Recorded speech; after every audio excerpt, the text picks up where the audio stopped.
If you can play Chopin's Nocturne in C-sharp minor, I'll marry you on the spot." Harper Quinn didn't look up from her phone when she said it. Her heels echoed across the marble floor of Lyra Records' corporate lobby, the only sound aside from the faint whir of a floor buffer in the distance. The janitor, broad-shouldered, quiet late-30s, paused his cleaning still crouched in front of the grand piano that sat like a relic at the heart of the building's glass and steel atrium. He was polishing its legs with a care that made it seem like a sacred artifact rather than office decor. She finally glanced up. "You hear me?" The man looked at her then. His eyes were a strange shade between gray and green, clear, unreadable. He stood slowly, one hand still resting lightly on the piano bench. "I heard you," he said, voice calm, "but that's not a piece you play because someone dares you." Harper arched an eyebrow. "So, you do know the piece?" He didn't answer, just returned to his work, folding the cloth in his palm with the same precision as if he were folding a flag. Harper studied him a moment longer, then gave a soft scoff and turned on her heel. Didn't think so.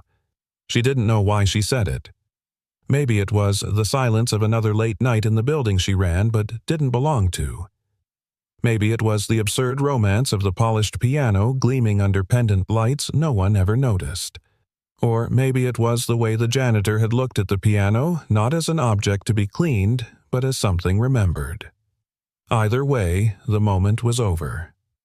She stepped into the elevator, swiped her badge, and disappeared into the belly of her kingdom. By the time Elliot Reed finished wiping the last fingerprint from the black lacquered lid, the building had gone completely still. He looked around once, then slid onto the bench. His fingers hovered over the keys, not pressing, just resting, as if trying to recall where they'd last belonged. He didn't play.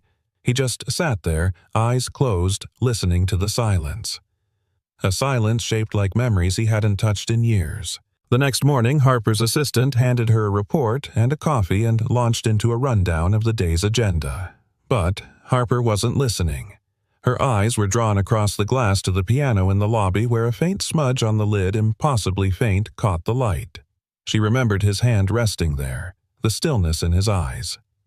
"Jennifer," she said, interrupting her assistant mid-sentence. "Who's the overnight janitor?" Jennifer blinked. Elliot Reed. Works third shift.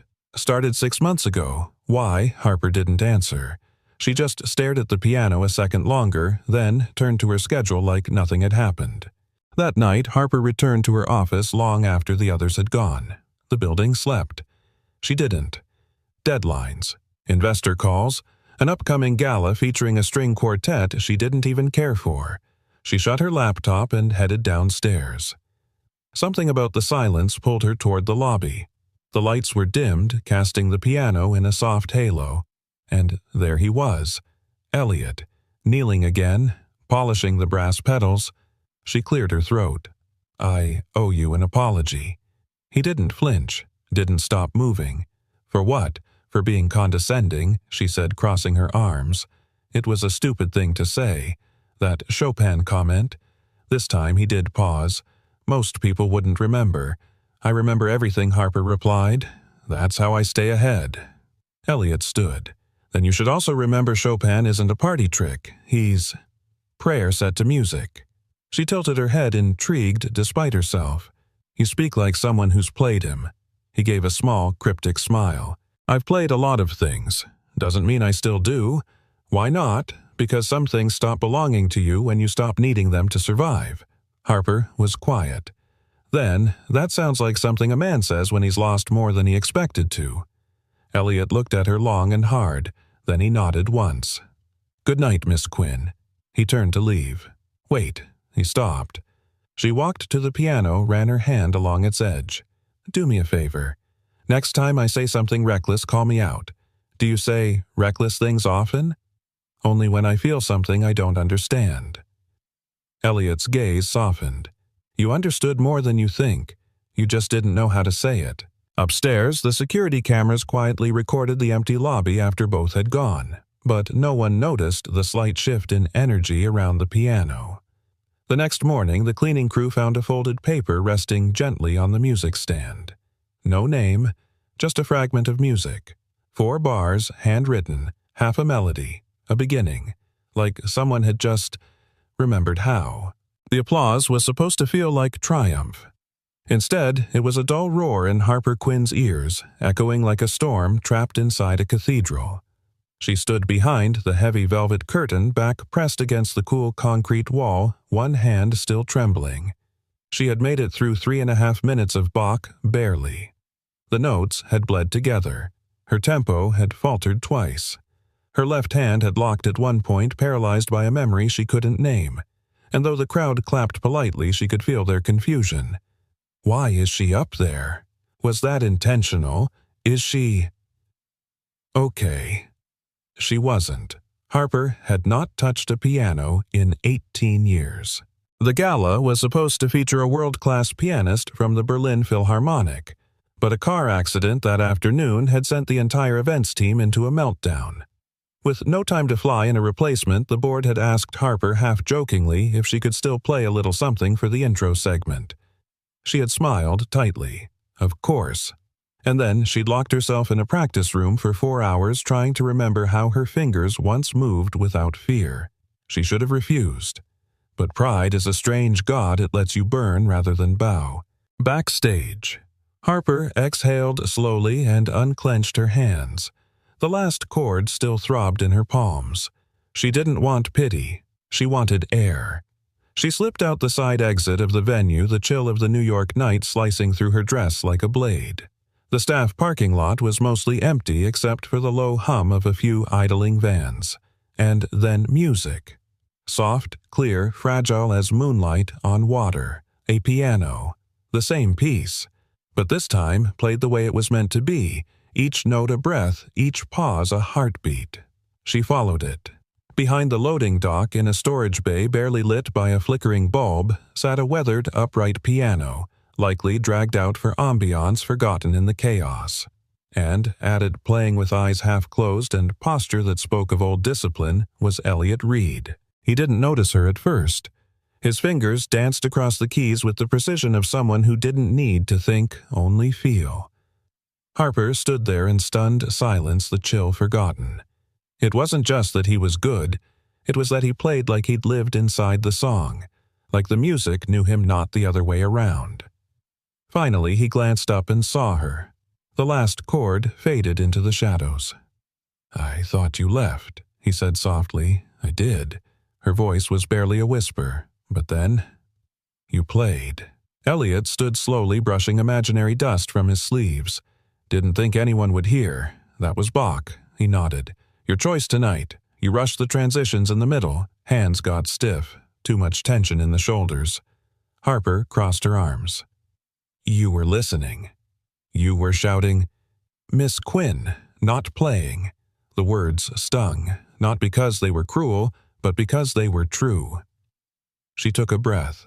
"How did you know the piece?" He didn't answer right away. "Then I played it once. For someone who mattered. A long time ago. A beat." Harper stepped forward, her voice quieter now. "You're not just a janitor, are you?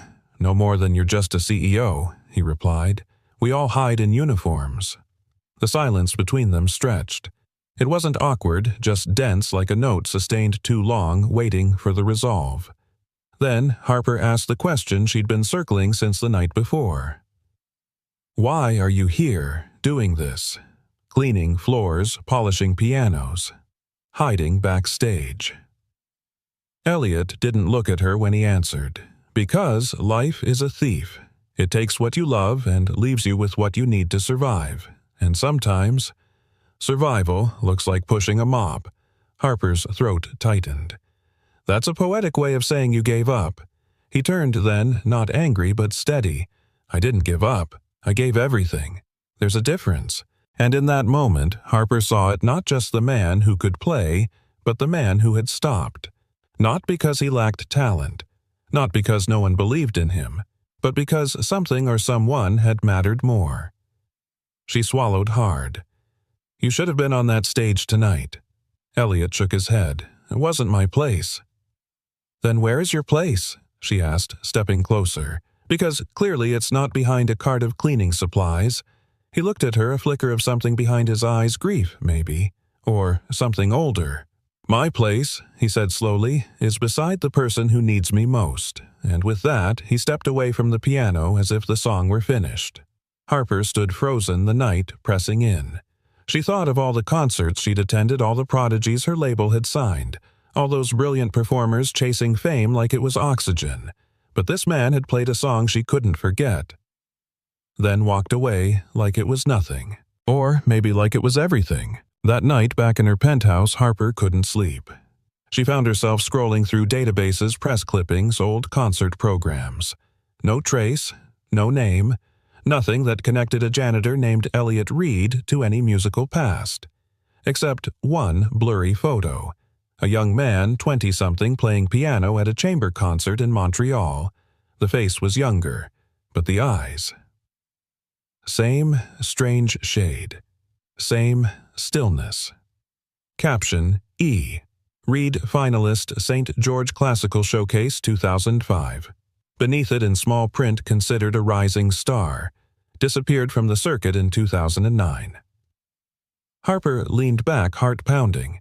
Elliot Reed wasn't just a janitor. He was a fallen star, one who'd let the world forget he ever burned. And somehow, she didn't want to forget him at all.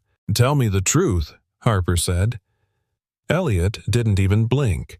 He just looked up from the stainless steel sink he was scrubbing in the executive break room. About what? About who you are. She stepped fully into the room, closing the door behind her. Because I spent the last 3 hours digging through every concert archive from here to Montreal, and you're not just a guy who knows Bach. You were E. Reed. Finalist, rising star. A name people thought would become legend. Elliot rinsed the rag in silence. You disappeared in 2009. She continued, voice low, steady. No scandals, no farewell tour, no interviews. You just vanished. And now you're pushing a cart down the same hallways where people who couldn't hold a candle to your playing get standing ovations. He placed the rag down gently, as if it were porcelain. You've done your homework. I'm thorough, she said. I don't like mysteries in my building. Elliot dried his hands. I'm not a mystery, Miss Quinn. I'm just a man doing his job. No, Harper said, stepping closer. You're a man hiding, and I want to know why. There was a long pause. Then he sighed and leaned back against the counter arms, crossed loosely. You ever lose everything that made sense to you in one moment? Harper said nothing. You train your whole life to master something. Elliot continued, eyes far away. You breathe, it sleep, it bleed for it. Then one day, it stops being enough. Not because you're not good, but because life hands you a new sheet of music and says, play this instead. And it's written in a key you've never seen. What was the moment, she asked. He hesitated, then with quiet finality. My wife. Cancer. She passed in the spring of 2009. Our daughter was 2. Harper's heart caught. I couldn't tour with a toddler, couldn't teach master classes and still be there when she woke up coughing in the night. I had to choose. And you chose her, she whispered, without blinking. Another silence, but this one was different, softer, reverent. Harper swallowed. I don't know if I'd be strong enough to do that.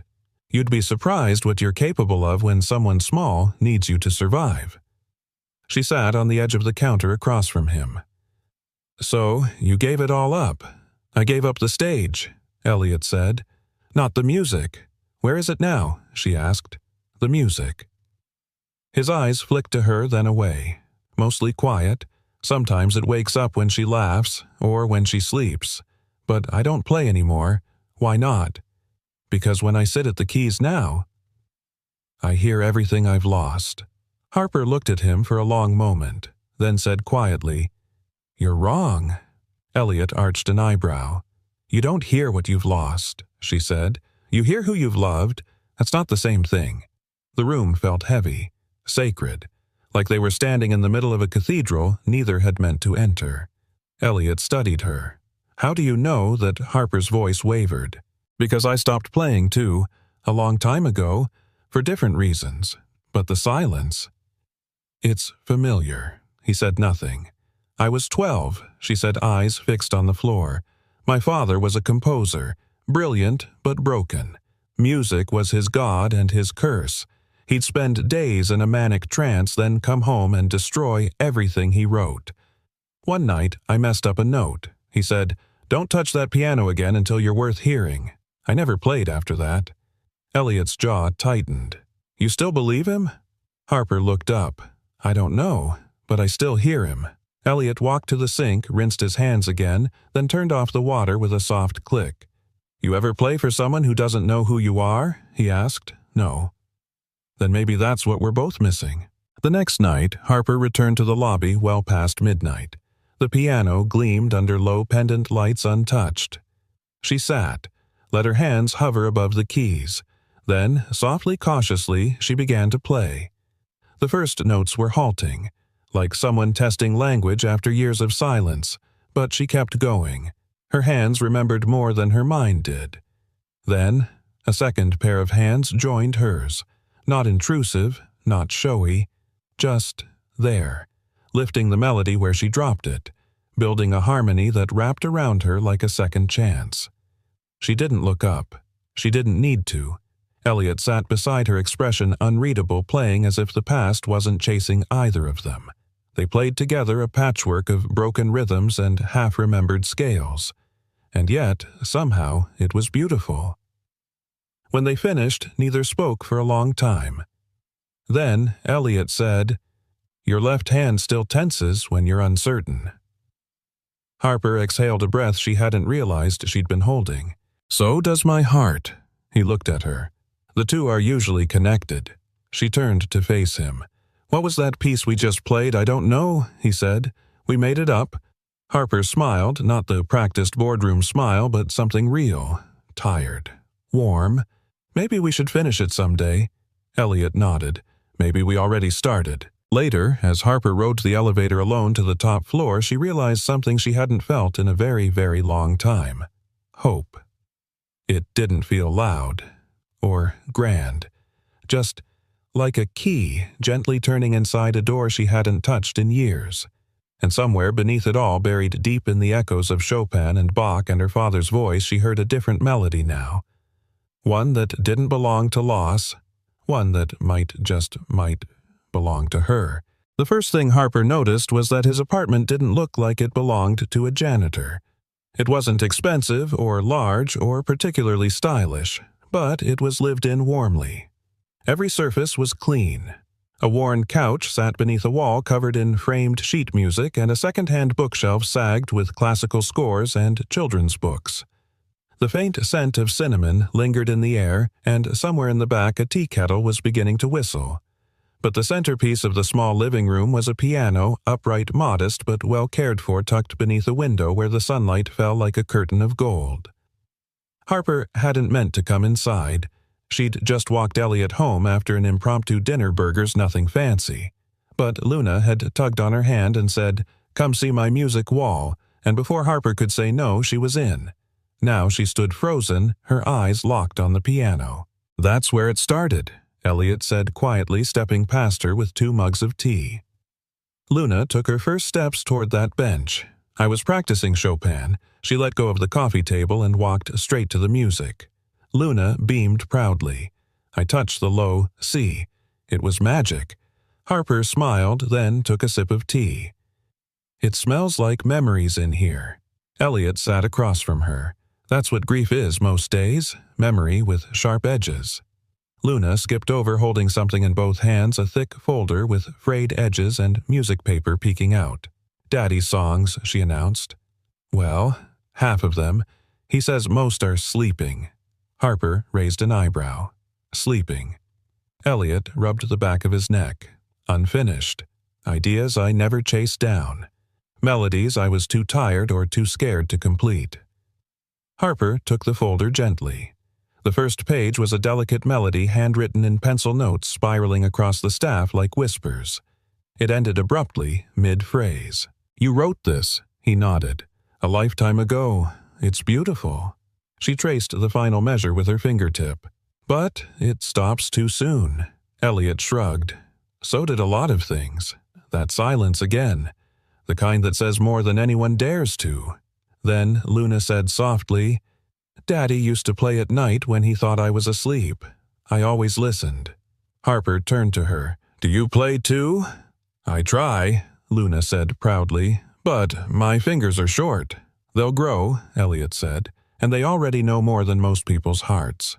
Later, after Luna had gone to bed, humming to herself as she drew pictures of knights and queens and pianos with wings, Harper found herself at the bench. She sat beside Elliot in the half-light, the score still open in front of them. "Why this one?" she asked. "Why not finish it?" He was quiet for a long time. "Because I wrote it for someone I never got to say goodbye to," he finally said, and finishing it felt final, like she'd really be gone. Harper didn't ask who. She didn't need to. She placed her hand on the keys, tentative, careful. "I think," she said slowly, "some songs aren't meant to be endings. They're meant to be open doors." He looked at her. "You think I should finish it?" "No," she replied. "I think we should. A breath, a pause, a spark." Then, like leaves caught in the same wind, their hands moved together, filling in the blank bars, testing variations, building layer upon layer of sound, not perfectly but truthfully. It wasn't about skill anymore. It was about presence. At one point, Elliot stopped listening. "You modulated early."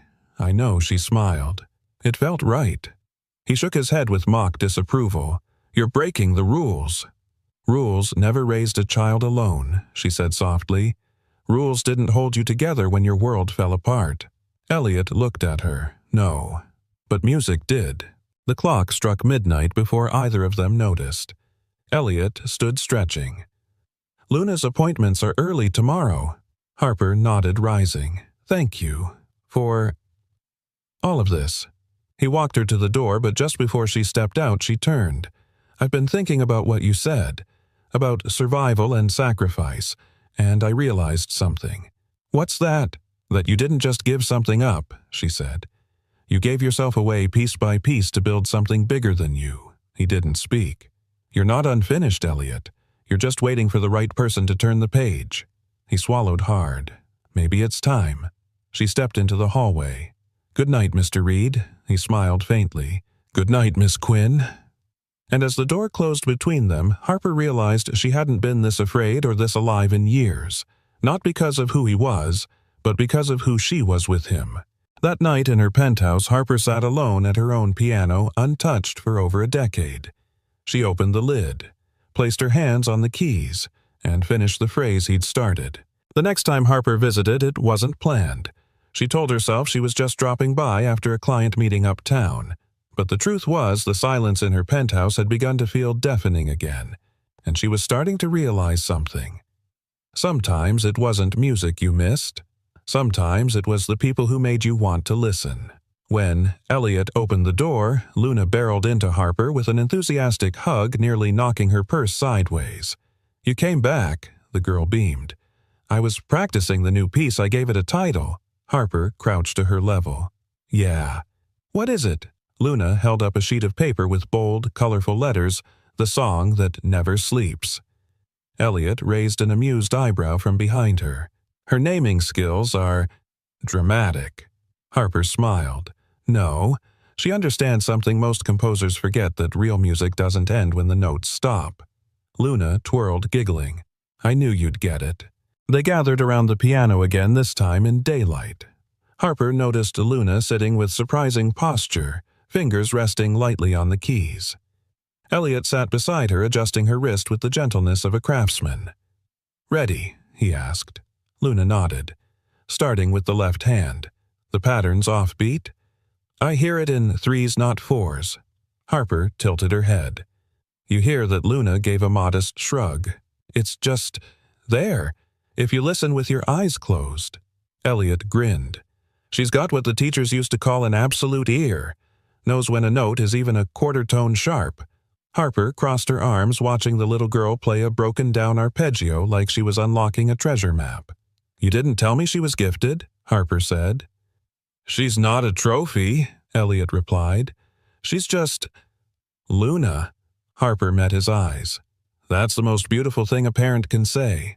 After practice, Luna curled up on the sofa with a sketch pad. She drew her usual whimsical figures pianos with wings music notes shaped like hearts, a woman with flowing red hair labeled Queen Harper. Harper laughed when she saw it. "I've never been royalty before. You wear high heels like a Queen," Luna said simply. Elliot walked in with hot chocolate and set it down with a smile. She only calls people queen when they make her feel safe. Harper blinked. That's a high compliment.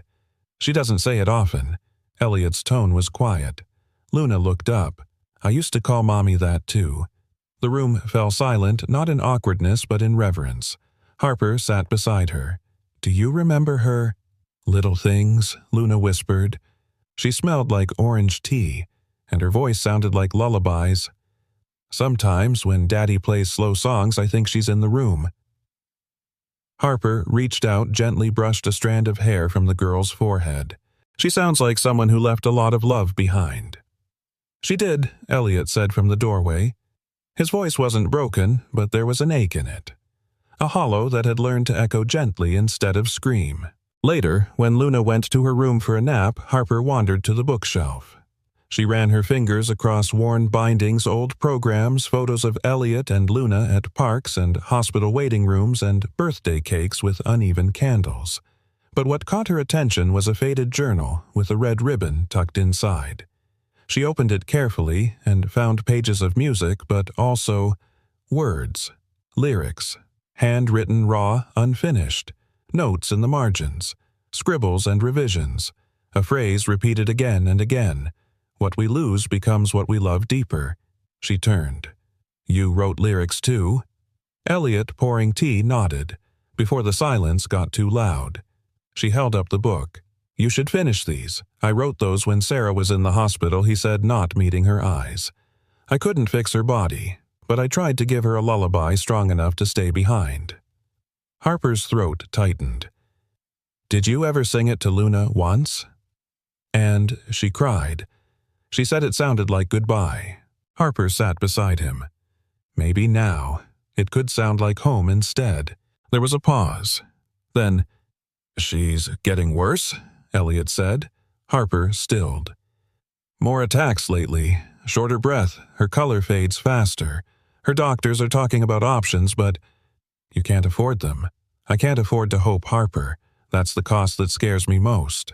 She looked at him, and for once her business instincts didn't leap to solutions. She didn't offer a check or a referral or a private jet. She said, Then let me sit with you, in the middle of that fear. You shouldn't have to carry this alone. Elliot's jaw clenched. I'm not used to people standing still when things get hard. Then I'll be the first, she whispered. That night, as Harper was about to leave, Luna stirred from her nap. Harper knelt beside her, whispering, Do you want me to tuck you back in? Luna nodded, sleepy-eyed. As Harper pulled the blanket over her, Luna reached for her hand and said, Can you play that half-finished song again tomorrow, the one Daddy started? Harper smiled. Of course. Luna's voice was soft, drowsy. I think that song is helping Daddy come back to life. Harper's heart twisted. I think it's helping me too, she whispered. When Harper left that evening, she didn't take the elevator to her penthouse and pour herself a glass of wine. She went home, sat at her piano, and opened a blank page. She wrote the first line of a new melody, and beneath it, in cursive, for the girl with the perfect ear and the father learning to listen again. It started as a whisper, a link shared in a group chat, a grainy clip sent between interns. Then, a wildfire. By noon, the video had made its way to every floor of Lyra Records, from the cramped cubicles of accounting to the gleaming windows of the executive suite. The caption read, When the janitor plays a duet with the CEO and the piano remembers. And just beneath the caption, 3 unspoken words echoed through every comment, music love fire, and a final stinger, Is this romance or resignation waiting to happen? Harper Quinn stood in her office, the screen frozen mid-frame. The video was 38 seconds long. In it, she sat beside Elliot at the lobby's grand piano, her hands drifting over the keys as he layered a soft harmony underneath. Their eyes met briefly. There was no sound but the music, no words, just connection. The camera had been angled through the glass wall of the security booth. Unsteady, zoomed-in amateur yes, but the intimacy was undeniable. Jennifer, her assistant, stood beside her like a soldier in a storm. It's circulating through internal Slack thread social media. Even Reddit has a thread. I'm sorry, Harper. Someone must have leaked it from the overnight footage. The security team's investigating. Harper exhaled slowly. How many views? Over 200,000. Just from private shares. The algorithm picked it up this morning. And comments? Jennifer hesitated. They're mixed. Some are supportive. Most are speculating. Office gossip. Power dynamics. You know how these things go. Harper turned away from the screen. Do the board members know they've called 6 times? Richard left a message asking for a frank conversation this evening. Harper closed her eyes. Of course he did. She found Elliot in the staff stairwell 2 hours later, wiping down handrails with practiced efficiency. He didn't look up when she entered. I was wondering when you'd come.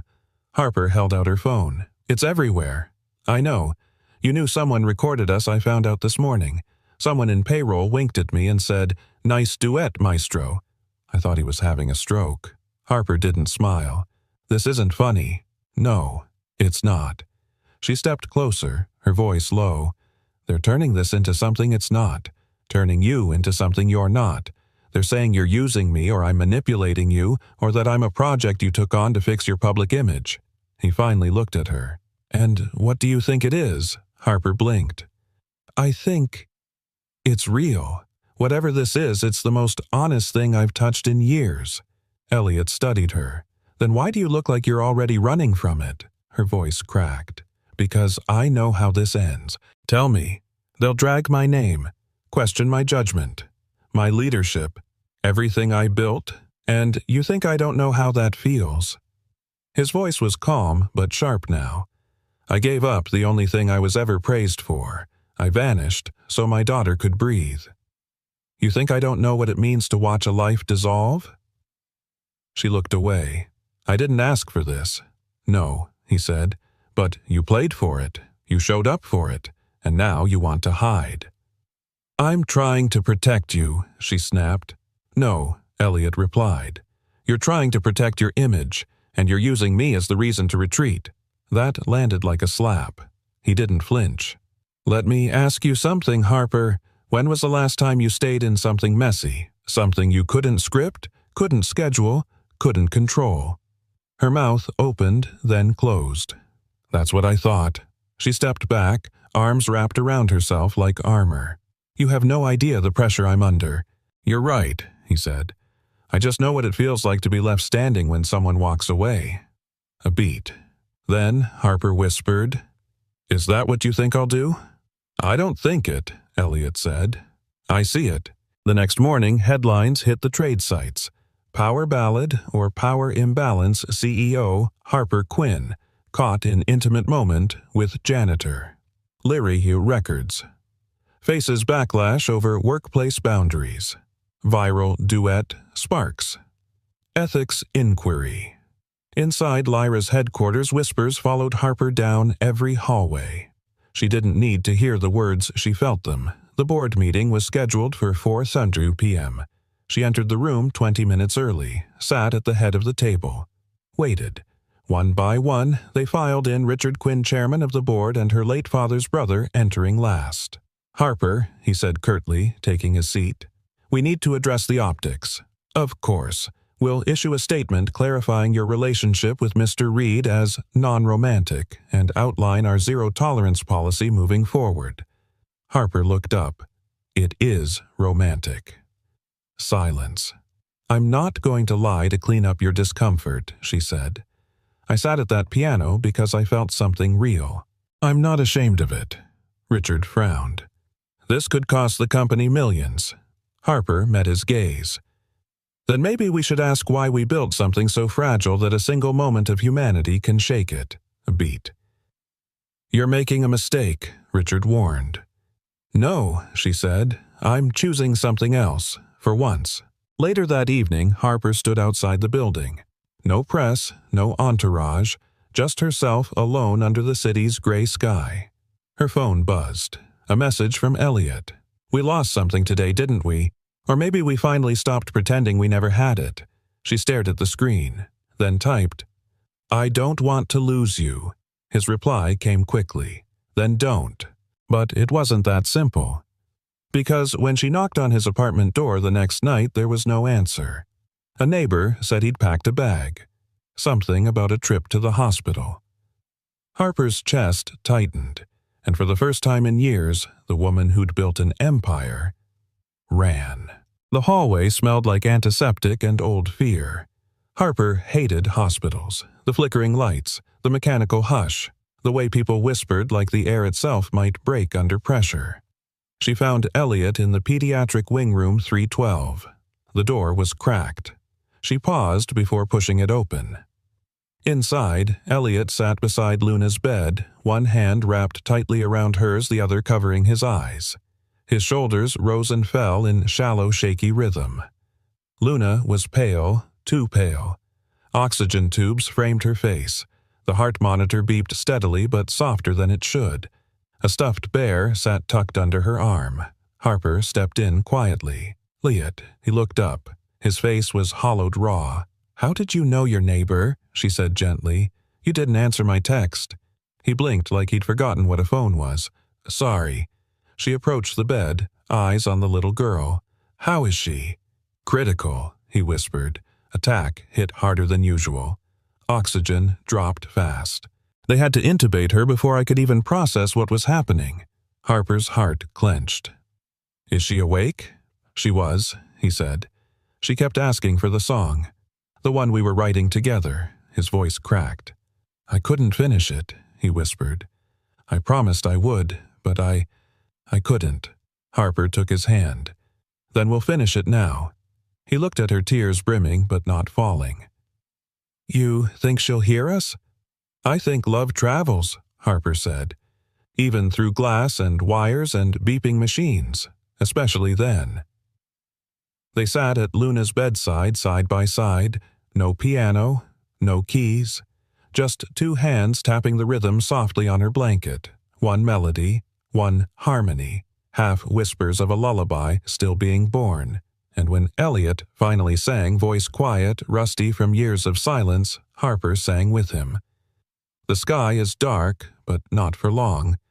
The stars still hum. A silent song. You sleep, my light, while I will stay, to play the dawn into your day. Luna didn't open her eyes, but her small fingers twitched, just slightly. Harper felt it the tiniest press against her palm. She heard Harper's said voice breaking into a smile. She always does. A few hours later, the doctor entered expression measured but kind. Her vitals are stabilizing, he said.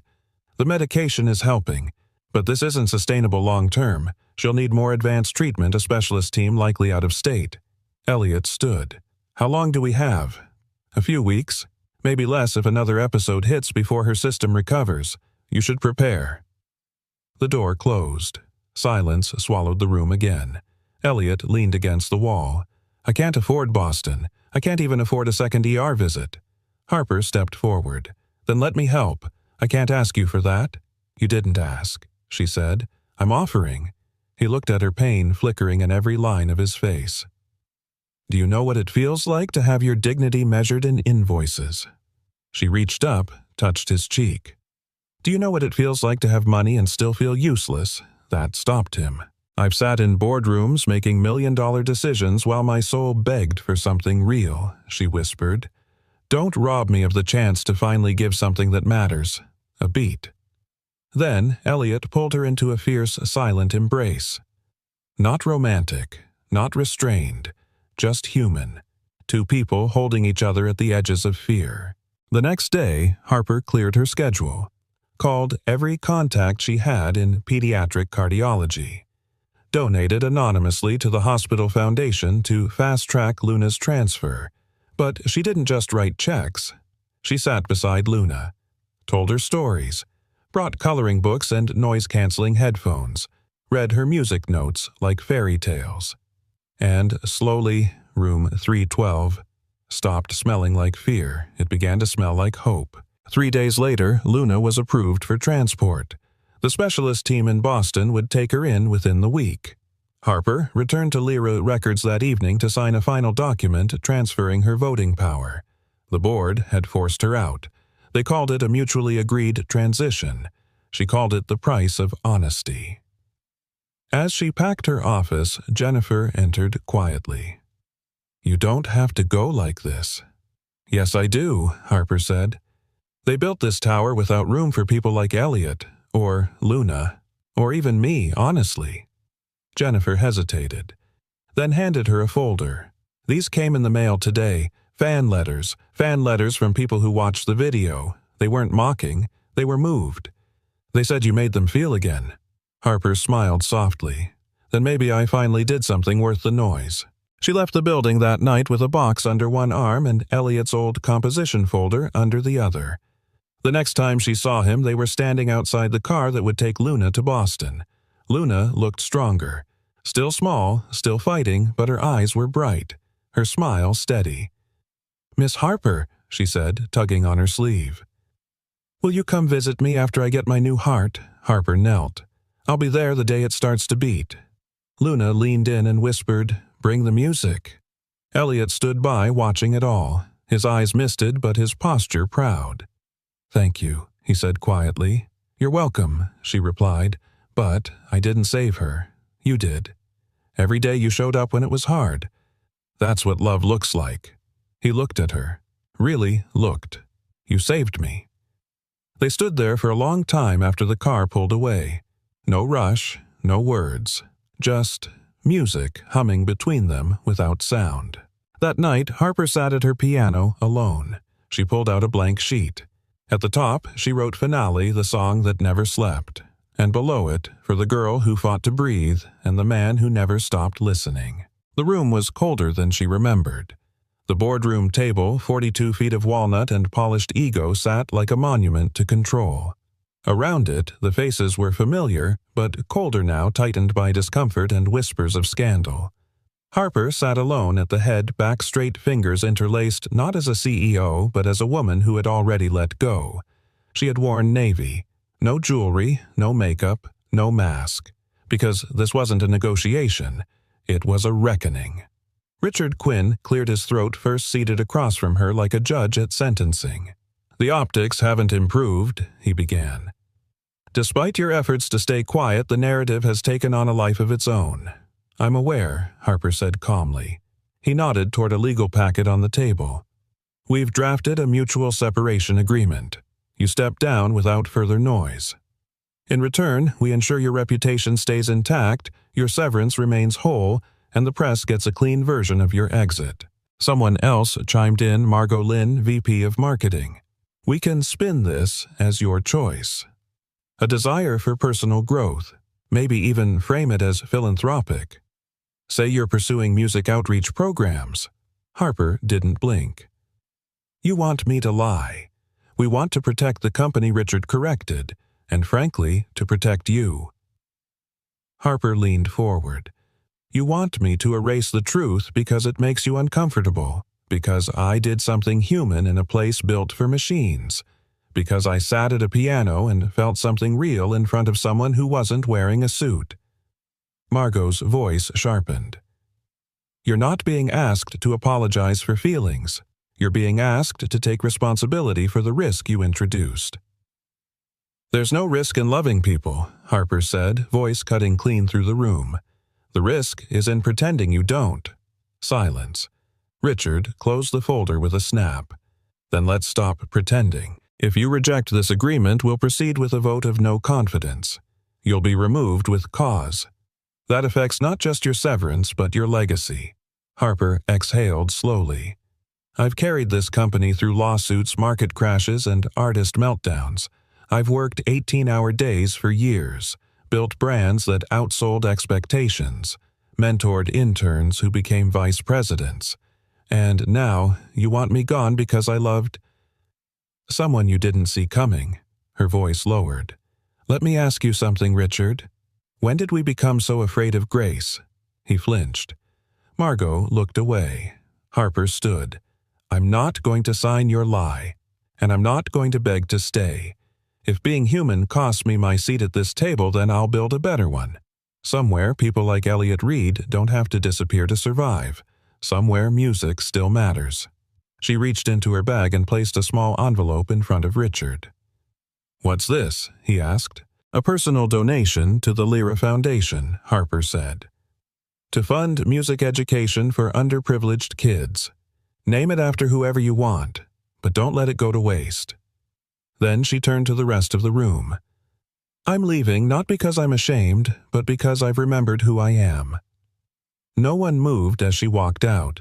She didn't take her nameplate, didn't say goodbye, because some endings don't need punctuation, only purpose. She stood outside this building for a long while, watching her reflection in the mirrored glass. It looked nothing like the woman who'd first entered this tower 10 years ago. That woman had been hungry, ambitious, brilliant, and lonely. This one was awake. And as she stepped onto the sidewalk into the afternoon light, Harper Quinn didn't feel like she was falling. She felt like she was returning. That night she found Elliot sitting on a park bench just past the hospital gardens, headphones around his neck, eyes on the horizon. She didn't speak right away, just sat beside him. After a while, he said, "You're not wearing the armor today." "I left it in a boardroom downtown," she replied. He glanced at her. "What happened?" "I resigned." A long pause. Then he said, "They'll regret it." "No," Harper said, "but I won't." He looked at her fully now. "You're different." "I remembered something," she said. "That the title next to your name means nothing if it costs you the music inside you." Elliot turned away. His voice, when it came, was low. "I didn't want to be the reason you lost everything." "You weren't," Harper replied. "You were the reason I found it." He went still. "I watched you fight for your daughter," she continued. "Heard you play music you hadn't touched in years. Saw you rebuild your soul, note by note. And somewhere in that, I realized I wanted to play again too, not just piano. Life." A breeze passed between them. Then Elliot said quietly, "She's going to Boston tomorrow." "I know. She's scared." "So are we," Harper said. "But we do it anyway. That's what love does." He finally smiled. "You really quit?" "Not quit," she said. "Graduated." He laughed, and it felt like the first true exhale either of them had taken in weeks. Harper reached into her coat pocket and pulled out a small envelope. "What's this?" he asked. "An invitation." Elliot opened it. Inside, a handwritten card, a celebration of new beginnings. Featuring Elliot Reed live at Lincoln Chapel one night only proceeds to benefit the Luna Fund for Pediatric Music Therapy. He stared at it stunned. "Harper, I haven't played for an audience in years." She met his eyes. "Then let them meet you." He held the card like it was fragile. "Sacred. Why me? Because people need to hear what healing sounds like." Elliot swallowed hard. "What if I fail?" She reached for his hand. "Then fail in front of people who love you. That's the safest kind." They sat in silence after that. But it wasn't empty. It was filled with promise. And as the sun dipped low, Elliot whispered, "Do you think she'll be okay?" Harper squeezed his hand. "I think she's got the strongest heart I've ever met, and it's just waiting for a melody worth growing into." The apartment was quiet, too quiet for a Saturday morning. Elliot stood in the doorway of his tiny kitchen staring at the folded piece of paper Luna had left on the counter. It wasn't her usual scribble on napkins or crayon trails across cereal boxes. This was different. It was a letter, carefully folded, addressed in shaky block letters. "To Daddy from Luna," but serious this time. His hands trembled slightly as he opened it. "Dear Daddy, if I don't wake up after Boston, don't be sad. I know I was your song, but you're mine too. So if I can't finish our song, I want you to promise. Promise you'll play it for me one day, not alone, but in front of people. Like Mommy used to say, where love can echo. Tell Miss Harper thank you for finding your music, and tell her I think she's pretty even when she's mad. P.S. I put something under the piano. It's for when you're ready. I love you more than marshmallows." Love, Luna, the bravest girl you ever met. Elliot sat down, the letter still in his hand, the air thick around him. His eyes drifted to the corner of the living room where his upright piano stood, dusty and long silent but never unloved. He knelt beside it, pulled at the warped wood panel beneath the keys. Inside, tucked carefully in a jewelry box that used to belong to her mother, was a single brass key and a sticky note. Use this when you feel like being loud again. A heart, a doodle of him at a piano, and a smiley sun drawn over the word loud. Elliot laughed through his tears. That key wasn't just a key, it was the spare to the chapel. The Lincoln Chapel was more rumor than venue. A tucked-away hall at the edge of the city park, once a sanctuary for lost souls and music students who couldn't afford Carnegie. It had been closed for years, then quietly reopened by a nonprofit Harper had quietly funded under a different name. When Elliot arrived, he expected the space to be empty, but when he stepped inside, the air carried something waiting. The grand piano stood at center stage, its surface still gleaming despite the age of the room. But what stopped him wasn't the piano. It was the letter sitting on its bench. He recognized the handwriting before he even opened it. Harper. I didn't know how to fix what was broken between us. But maybe it doesn't need fixing, just music. Luna believes in echoes. She believes in the kind of love that ripples even after the sound is gone. So I booked the room. I lit the candles. I called in every string I've ever owed to make sure this place, this moment would be yours when you were ready. Play for her, Elliot. Play like she's listening. Because she is. And if by some miracle you play for me too, I'll be there. H. Elliot folded the letter slowly, then sat, and for a moment he simply stared at the keys. He'd played for record labels once, for concert halls, for applause and critics and dreams that now felt like another man's. But this would be the first time he played for his daughter. At 7:00 p.m. sharp, the chapel doors opened.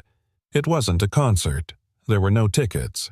Just people, dozens, then hundreds who'd seen the viral video, who'd heard whispers of a janitor with fingers that healed, a woman from the hospital, a nurse who had held Luna's hand during the worst of it, Jennifer from Lyra, the security guard who used to slip Elliot extra mints at night. Even Margot Lynn without the boardroom armor, and Harper, standing quietly in the back, no camera, no press, just presence. Elliot didn't speak when he stepped on stage. He didn't need to, because when his fingers touched the keys, the room exhaled, and the music that poured from him wasn't polished, wasn't perfect, but it was pure body. The song didn't have a name. It never needed one. But it carried every moment he'd lived, the hospital nights, the mop and bucket, the day Luna said her first word, the silence after his wife died, the look in Harper's eyes when she said, "You were the reason I found it." The room wept, not from sadness, but from truth. Midway through, Harper moved to the front row. She didn't cry, she listened, and Elliot, without looking up, whispered through the music, "This is for you too." When the final note faded, the room didn't applaud. It just stood still, as if no one wanted to disturb the holiness of that silence. Then, one by one, people placed small candles at the base of the stage. Dozens of flickering lights, each one an echo. Each one, Luna. Later, Harper sat beside Elliot on the empty stage. "Do you think she heard it?" he asked. Harper took his hand. "I think she was the one playing it through you." He nodded slowly. "I didn't think I had anything left." She leaned her head gently to his shoulder. "Turns out," she whispered, "you were never empty, just waiting." "Daddy," Luna whispered. "Can you play it again?" The song from the candles. Elliot looked up from her bedside, startled. She was awake. For the first time in days, her voice wasn't slurred by medication or swallowed by fatigue. Her eyes, still ringed in pale shadows, were clear and full of something he hadn't seen since she first fell ill. Hope. He stood his chair scraping against the hospital floor, but he didn't care. "Luna," he breathed, gripping her hand like it was a lifeline. She smiled faintly. It was loud in my dreams, and warm. Elliot bent down, kissed her forehead, and for once didn't have to hide his tears. You heard it. I think I was it, she murmured. Across the room, Harper leaned against the wall watching them, her arms folded, eyes rimmed red from emotion and sleeplessness. She woke up an hour after your performance, she said quietly. The nurse said it was like her heart, remembered how to fight. Elliot turned to Harper, his voice trembling. I don't know what to say. Then don't, she said gently. Just stay here with her. That night, Luna stayed awake longer than she had in months. She sipped broth, played gently with a teddy bear, and even convinced a nurse to let her color with a clipboard in bed. And all the while, Elliot stayed beside her humming that same unfinished lullaby. At one point, Luna looked up and said, You didn't quit Daddy. He blinked. Quit what music? Life. Me. He was silent for a moment. Then he said, I thought I did, but I was wrong. She grinned sleepily. Miss Harper was right. Love echoes, even in silence. A week later, Luna was transferred to the Boston Cardiac Center. Harper arranged everything logistics specialists and even a cozy temporary apartment nearby for Elliot to stay in during her recovery. It wasn't charity. It was investment. In love. In healing. In all the things spreadsheets could never measure. Elliot tried to repay her to protest, but Harper cut him off every time. I've spent years buying silence, she said one night as they walked through the city. Donating to causes just to quiet my guilt. But this, helping you. Helping her. This is the first time I've ever felt like I was building something worth hearing. He looked at her then, under the soft orange glow of a street lamp. You know you're part of the melody now, right? She smiled softly. I was hoping you'd say that. The night before Luna's surgery, Harper joined Elliot and Luna for a quiet dinner in the apartment. It was just soup and grilled cheese, but to Luna it was fancy because they'd used cloth napkins. Midway through the meal, Luna turned to Harper and asked, Do you love my dad? Harper choked on her water. Elliot froze mid-bite. Luna? He gasped. What? She said innocently. You look at each other like the movies, but real. Harper wiped her mouth and composed herself. Well, your dad is very special. Luna nodded. I know. He hides it, but he's basically magic. Elliot covered his face with both hands. I'm officially mortified. Harper leaned forward. And if I did love him, Luna shrugged. Then you should tell him, before his hair gets too gray. They all laughed deep, genuine belly laughter. The kind that doesn't just echo it, roots itself in your bones. And later that night, when Luna fell asleep curled against her dad's chest, Harper sat beside him on the sofa. Neither of them spoke for a long time. Then Elliot whispered, She's not wrong. About what? You should probably tell me before it's too late. Harper looked at him, eyes tired but alive. Then without drama or flair, she said, I love you, Elliot Reed. He didn't flinch, didn't blink. He just leaned in and kissed her, softly, like he'd been waiting to come home. The next morning, Luna was prepped for surgery. The waiting room felt like purgatory white walls, sterile light the ticking of a wall clock that never moved fast enough. Elliot paced. Harper sat still, hands clasped so tightly her knuckles turned white. Hours passed. Then a door opened and the lead surgeon walked in.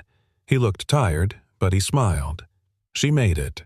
Elliot collapsed into a chair. Harper reached for his hand, tears falling freely. The doctor continued. She was a fighter. The moment we closed, her heart took the rhythm right away, like it had been waiting. Elliot laughed through sobs. She's always had a beat of her own.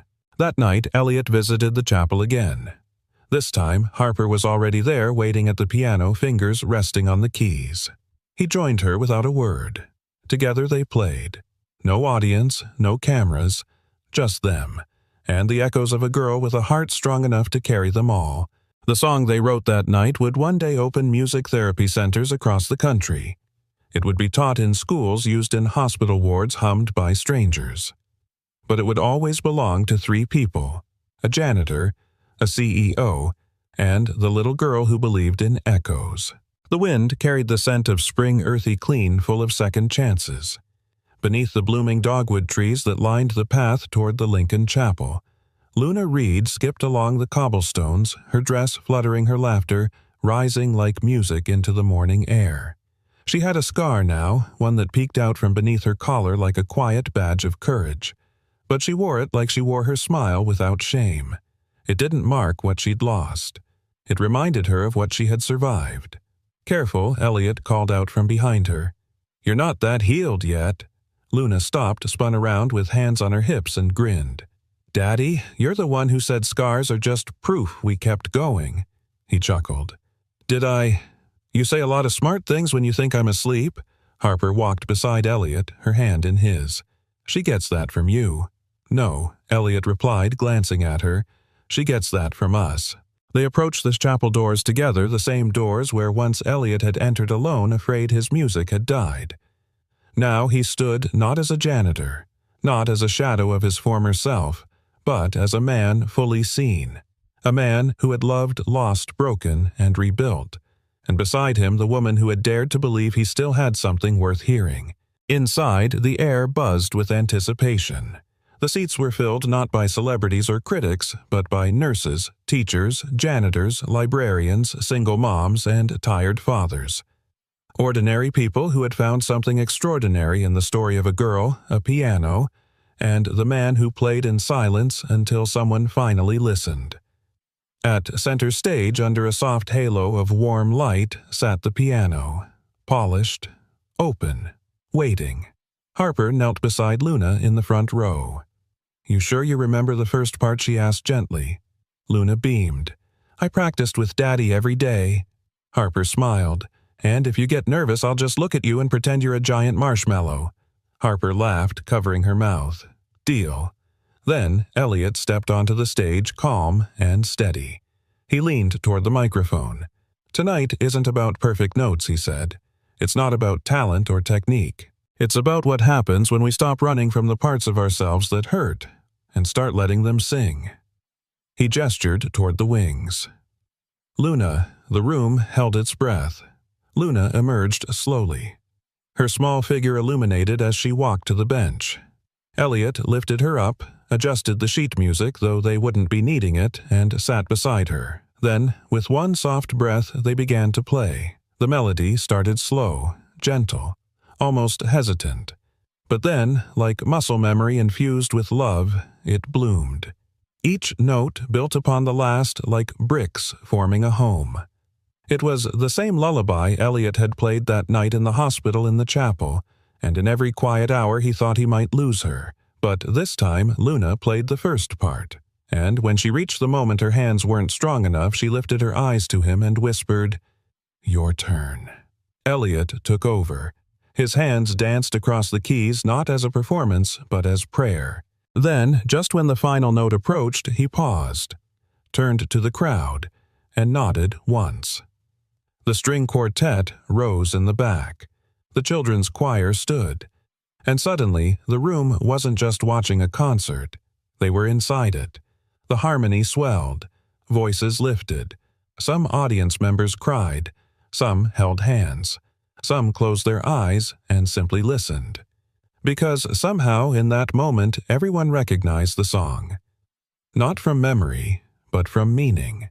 It was the sound of forgiveness, of hope resurrected, of hearts that had been broken mended and dared to beat louder.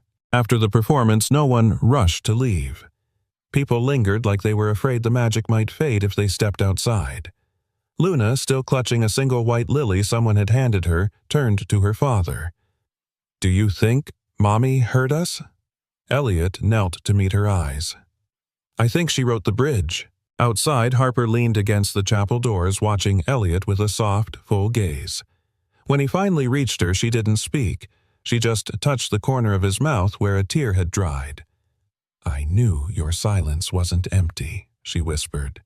He reached for her hand, brought it to his heart. "You filled it." She tilted her head. "So, what happens now?" Elliot looked around the chapel, the trees, the people still humming the melody. I think we keep playing. In the weeks that followed, Elliot launched a foundation in Luna's name, The Song That Never Ends. Its mission to bring music therapy into underfunded hospitals, schools, and community centers across the country. Harper left the boardroom behind. She joined the foundation not as a CEO but as a co-founder, a pianist, and someone who had finally remembered what real power sounded like. They didn't chase fame, or money, or applause. They built a life, full of small concerts in quiet rooms, Sunday pancakes, letters from children who said they felt heard for the first time. And every night before bed, Luna would say, "Play me the song, Daddy, the one that found me." And so he would, softly, lovingly, until she fell asleep, because some stories don't end, they echo, forever. And maybe that's what life is all about. Not the noise we make when we're seen, but the echoes we leave behind when we love deeply, even in silence. Now, I'd love to hear from you. Where in the world are you watching this story from? Drop a comment and let us know, because your presence here means more than you think.